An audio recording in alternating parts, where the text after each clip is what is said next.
ano natin. O nga pala, isa pa po yan, pag palaging nakikita, palagi ko nababasa sa comment and sa live ko, malaking ano po sa akin yon, malaking point po sa akin yon. Kasi, ibig sabihin, solid siya, nanonood siya sa live natin. So, si Orida TV, palagi ko yung napapanood, Yan din si Kuya Potpot.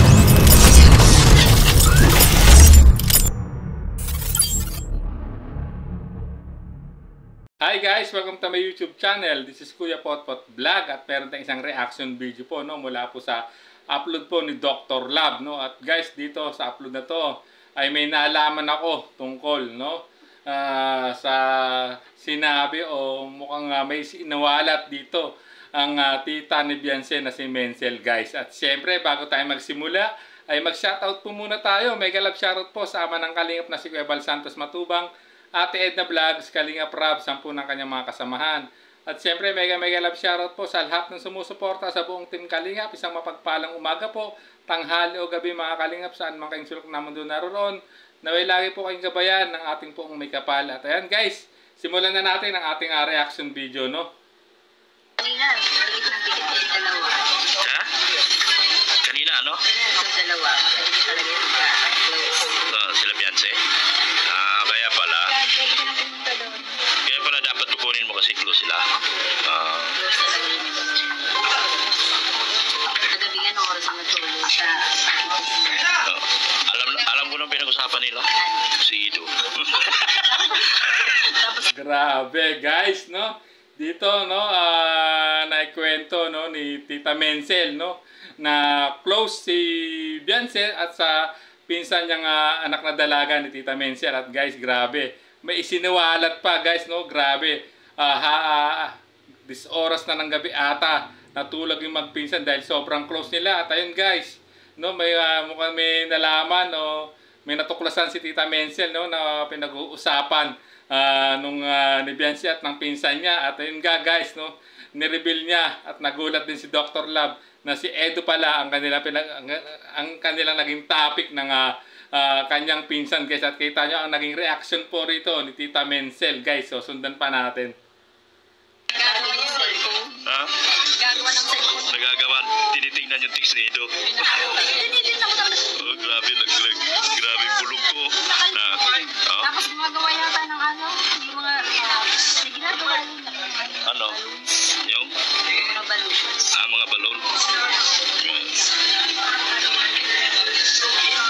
Marami kami, may bulong ako.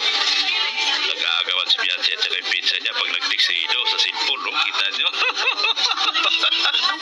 May bulong na naman ako. May bulong. Ayan guys, grabe naman tong isiniwalat ni Tita Menzel kay Beyonce at grabe, nag-aagawan pa ng cellphone yung magpinsan inaabangan nila kung mag-chat or magte-text si Kalingap Edu. Ayan guys, grabe. At naging nakita niyo naman ang naging reaction din po ni Hansel o yung mama ni Beyonce. Grabe, nakita niyo napangiti talagang grabe.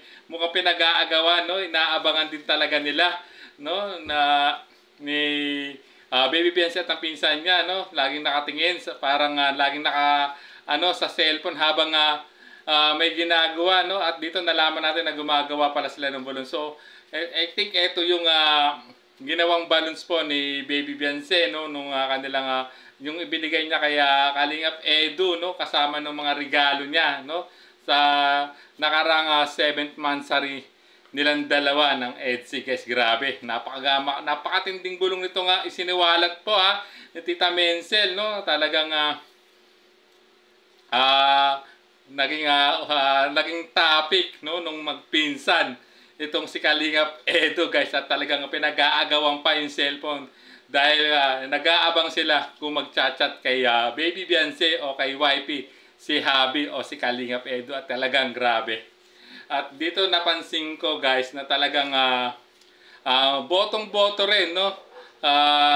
Si Tita Menzel, no? Ang tita ni Beyonce, no? Nakapatid ng kanyang ina kay Kalingap Edu guys. So katulad ng pagboto rin po ni Tita Edna o ni Ate Edna Vlogs, no?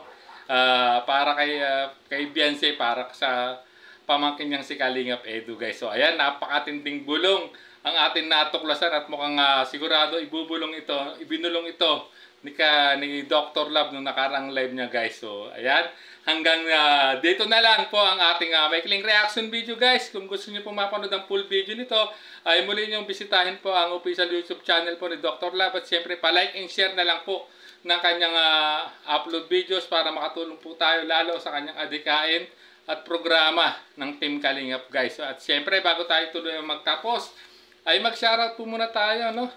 Mega love shoutout po, no, sa Kalingap Edu Global Supporters, EDC Global Supporters, EDC Team Panatag Official, Kalingap Edu United Fans, EDC United Fans, no? Ebian Lovable Supporters, ENV International, no? Edu and Beyonce Best Friends, Kalingap Edu Solid Supporters, Kalingap Edu Warriors, Team EDC Supporters, at sa lahat po ng individual na sumusuporta sa tambalang EDC. Mega love shoutout po sa inyong lahat guys. So hanggang dito na lang po ang ating maikling reaction video. Hanggang sa muli po nating pagre-reaksyon. There's a vlogger named Kuya Pot, spreading good vibes, giving all he's got. With the camera in his hand, he hits the road, capture moments, sharing stories untold. Kuya Pot, he's the one we adore, bringing smiles, he's got so much more. In this crazy world, he is a